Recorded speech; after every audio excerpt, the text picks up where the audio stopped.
So, let's talk about this so-called guru who's been making waves in the trucking industry. A while back, she claimed she was making over $100 million and owned 140 trucks. But, despite those massive earnings, she couldn't even pay her rent. She got exposed for that, but instead of laying low, she's now back, saying she's making over $300 million. It's almost like she's doubling down on the story, hoping people forget the last time she got caught. Yes, I'm talking about Kierra, the trucking guru. If you haven't heard of her, here's the quick rundown. She's been presenting herself as a big player in the trucking world, boasting about how she's raking in millions every month. But as more information comes to light, it turns out things aren't as rosy as she's been claiming. She's been evicted multiple times, her course materials are reportedly lifted from other people, and she's got both civil and criminal cases pending because of some of her business practices. She claims she didn't even realize she'd made $1 million until someone asked to borrow money from her. That's not exactly how things work when you're handling that kind of cash, right? The whole situation is full of holes, and it's a reminder that just because someone claims to be successful online doesn't mean it's true. Let's break this down because there's a lot to unpack here. The trucking guru we're talking about has been making some pretty wild claims. First, that she didn't realize she had made so much money until someone asked her for a loan. She went to the ATM and, surprise, there was a massive amount in her account that she didn't know about. Now, if you're an entrepreneur, especially one supposedly pulling in millions, how do you not know how much is in your bank account? That doesn't add up. It's like saying you found a winning lottery ticket in your pocket months after buying it. It just doesn't make sense. As a business owner, you should be on top of your finances, tracking every transaction, knowing where your money is coming from and where it's going. The idea that someone running a multi-million-dollar business could be so out of touch with their own finances is a huge red flag. It raises serious questions about how much of her story is true and how much is just made up to impress people. Recently, she's back in the spotlight, responding to allegations of scamming and claiming a $300 million net worth. This comes after she was exposed a few months ago for not even being able to pay rent, despite claiming to have made over $100 million. Now, she's saying she's worth 3 times that. It's hard not to be skeptical, especially when you consider that she's been evicted multiple times, her business practices are under scrutiny, and she's facing both civil and criminal cases. She even went on to do an interview with a YouTuber, JT.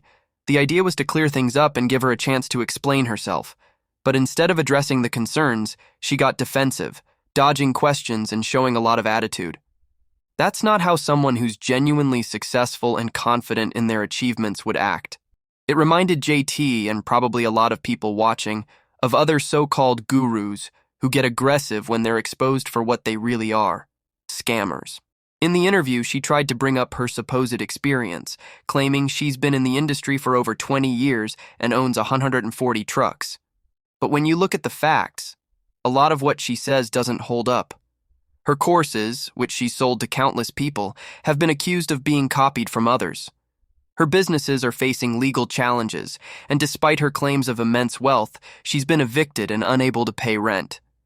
These aren't the actions of someone with a $300 million net worth. The real kicker is that in the interview, when JT pushed her on these points, she got defensive and even rude. When people start to get aggressive and try to deflect questions instead of answering them honestly, it's usually because they've been caught in a lie. It's a common tactic among scammers. When the truth starts to come out, they lash out rather than admit their wrongdoings. Let's not forget that she also tried to explain away the term fictional, which was being used to describe some of her claims. She seemed to think it was just a misunderstanding, that fictional doesn't mean false. But when you're talking about financial success and business achievements, anything fictional is a problem. It means it's not real, and if it's not real, it's a lie. At the end of the day, if you're thinking about giving someone like this a large sum of money, you should be very cautious. The signs are all there. She's been exposed before, her story doesn't add up, and when confronted, she gets defensive rather than providing clear answers. That's not someone you want to trust with your hard-earned money. First off, she dropped out of high school, which in itself isn't necessarily a deal breaker. Plenty of successful people have done the same. But when it comes to trusting someone with your money, especially in a business venture, it's a red flag. The odds are already stacked against someone who didn't complete their education, and while you can definitely be a productive member of society without a diploma, The lack of formal education can raise questions about the foundation of their business acumen. To make matters worse, she's a convicted felon. Now, I'm all for second chances, and I believe people can turn their lives around after making mistakes. But there's a big difference between giving someone a second chance and trusting them with your hard-earned money when they have a history of dishonest behavior. She was even asked what she learned during her time in prison, and her answer? Not to get caught next time. That's hardly the kind of insight you want to hear from someone who's supposed to be a successful entrepreneur. It suggests that she's more focused on avoiding detection than on actually running a legitimate business. Her backstory is full of holes, and the way she handles questions about her success doesn't inspire confidence. For instance, when asked about the name of her supposedly successful trucking company, she refused to answer. Now, think about any well-known entrepreneur. Elon Musk has Tesla, Jeff Bezos has Amazon, Mark Zuckerberg has Facebook. Their companies are front and center because they're proud of what they've built. So, why won't she name hers? The likely reason is that it either doesn't exist or isn't as successful as she claims. She's also been caught lying about her qualifications. In one interview, she admitted to faking a bachelor's degree and creating fake Employee of the Month certificates to get a job. If she's willing to go to those lengths just to get hired, what do you think she's willing to do to sell her courses? It's clear that her main source of income isn't from trucking, but from selling these courses to people who are desperate for financial success.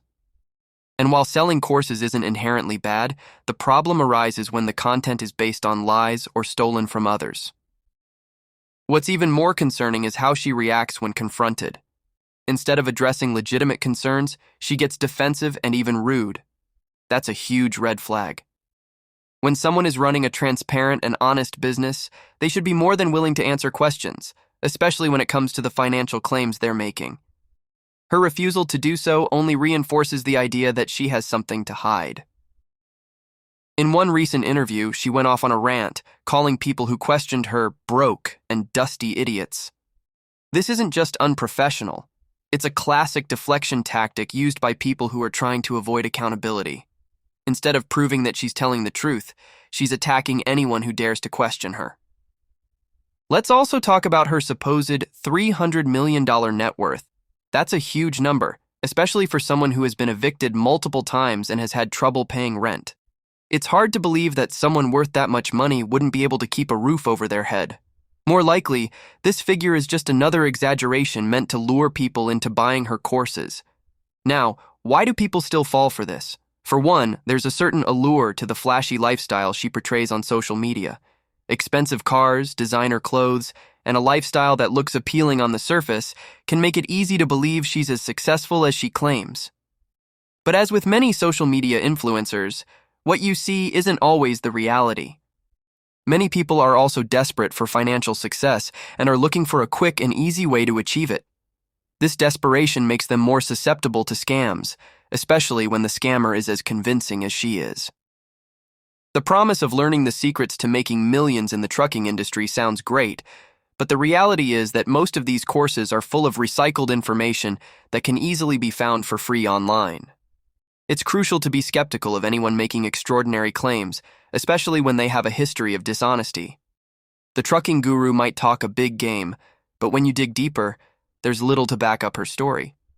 Her refusal to provide basic information about her business, coupled with her defensive attitude, should be enough to make anyone think twice before handing over their money. So, should you trust her with your money? Absolutely not. It's clear that her main goal is to make as much money as possible, even if it means scamming others in the process.